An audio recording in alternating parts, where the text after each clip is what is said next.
Helo, Blwyddyn 10, croeso nôl, a yn gyntaf, da iawn chi am gwneud y dasg yr wythnos diwetha, sef y geirfa. So well done you for completing last week's task, which was to create a vocabulary.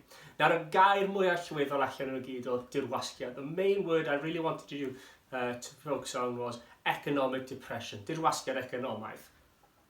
Oherwydd, cwestiwn mawr o'r wythnos yma yw, pam bod Brydain yn mewn i ddirwasgiad economaidd yn yr 1930? Why does Britain go into an economic depression in the 1930s? Nesaf, fi'n dangos clip cyflym i chi, nes i'r gyfer blwyddyn 11 llynedd, ond sydd yn ddefnyddiol iawn ar gyfer chi yr wythnos yma. So, I'm going to show you a clip that I did for my year 11s last year, but it's quite useful for you this year. So, have a look at it and then we'll go from there.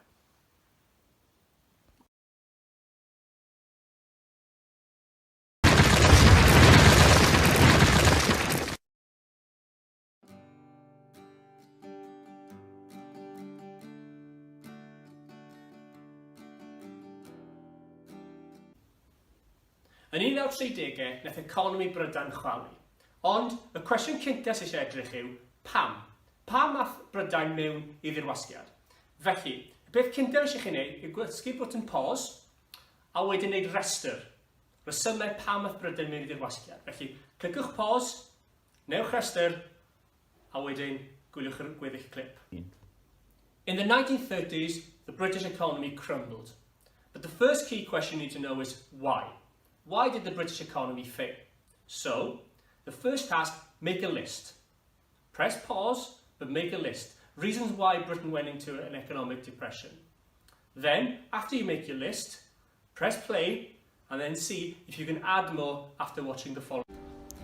Effaith hir dymor dirwasgiad oedd effaith y ryfel byd cyntaf.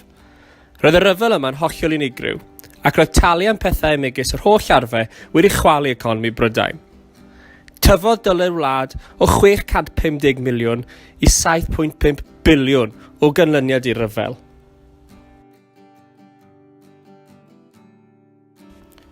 One reason for the depression is the long-term impact of the First World War. This was a totally unique war, and Britain needed to pay for the weapons. The national debt increased from £650 million to £7.5 billion because of the war. Bod y ryfel wedi chwalu economi Brydain, roedd y wlad yn gallu goroesi 20au oherwydd cymorth ariannol o America, yn bennaf y cynllun DOS. Roedd yr arian yma yn helpu Brydain i goroesi'r 1920au, ond roedd economi Brydain nawr yn ddibynnol ar economi America. The war had a huge impact on Britain's economy. However, Britain was able to survive due to the financial support of the USA, which was mainly the DOS plan.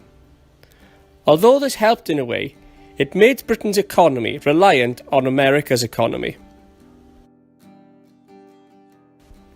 Yn 1929, chwalodd economi America efo cwymp Wall Street. O ganlyniad, nid oedd America yn rhoi mwy o gymorth ariannol i Brydain, a fe ddirywiodd economi Brydain. Cofiwch y dywediad, when America sneezes, the whole world catches a cold. In 1929, disaster struck the American economy with the Wall Street crash.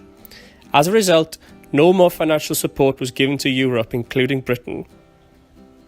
Remember the saying, when America sneezes, the whole world catches a cold. Felly, gallwn dadle, un reswm dros y dirwasgiad yw gorddibynniaeth ar economi America. Therefore, one reason for the economic depression was over-reliance on America's economy. Ond, roedd yna resymau eraill wedi chosi dirwasgiad, yn cynnwys cystadleuaeth y dramor. Nôl yn y 4th ganrif ar 15, ffactriodd Brydain oedd y gorau yn y byd, ac wedi ennill yr enw Gweithdi'r Byd. Ond, nid oedd Brydain wedi buddsoddi yn y diwydiannau yma, ac roedd gwledydd eraill yn cynnwys Japan ac America yn gallu cynhyrchu pethau yn well ac yn ratach erbyn nawr. Edrychwch ar Henry Ford yn America fel esiampl. Roedd gweddill y byd wedi dal fyny gyda Brydain, ond nawr o'n nhw'n gadael Brydain tu ôl. But there are also other reasons why the Depression hit Britain, including competition from abroad. Back in the 19th century, Britain's industry was the best in the world, and the country gained the nickname Workshop of the World. However, Britain had not invested in its industries, and now other countries, such as Japan and the USA, were able to produce things cheaper and to a better quality. Just look at Henry Ford for an example. Other countries had not only caught up with Britain, but were now overtaking Britain in industry. Rheswm arall yw datblygiad technolegol. Yn araf bach, daeth trydan ac olew yn fwy boblogaeth.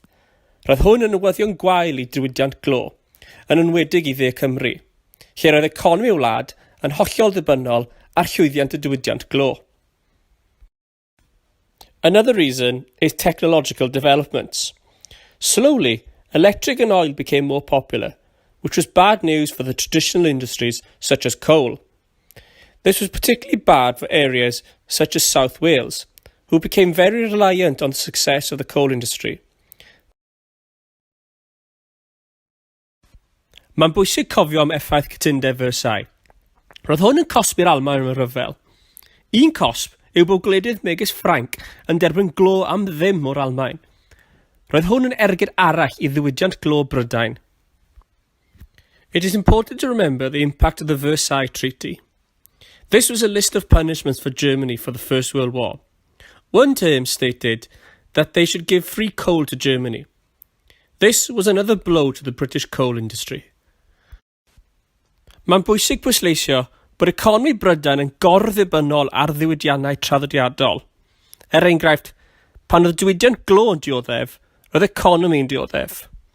Ond, nid glo yn unig oedd yr unig diwydiant traddodiadol, hefyd cotwn ac haearn. It's important to emphasise that Britain's economy was over-reliant on the traditional industries. For example, when the coal industry suffered, so did the economy. But coal wasn't the only traditional industry suffering. Industries such as cotton and iron also suffered. Finally, many countries began to restrict free trade by putting tariffs or tax on foreign goods. This was another blow to the British economy, as it became very hard to sell to foreign countries. Foreign exports dropped by 50%. This had a knock-on effect on the shipbuilding industry. Less ships were now needed, so less ships were being built. This was a bad news for the economy of North England, particularly the shipbuilding yard in Jarrow. Eich task chi ar gyfer yr wythnos yma, your task for this week is to read the attachment about the economic depression, i ddarllen yr atodiad yn gweud pam bod Brydain wedi mynd mewn i ddirwasgiad economaidd, a wedyn gwneud y quiz sydd in dilyn. So there's a link showing you, sending you to a quiz about the attachment that I've sent. So please newch yn siŵr mae'n cael ei wneud, please get it done, and next week we will build on this and look at a past paper question. Felly, aroswch yn saff, stay safe, and I will see you next week.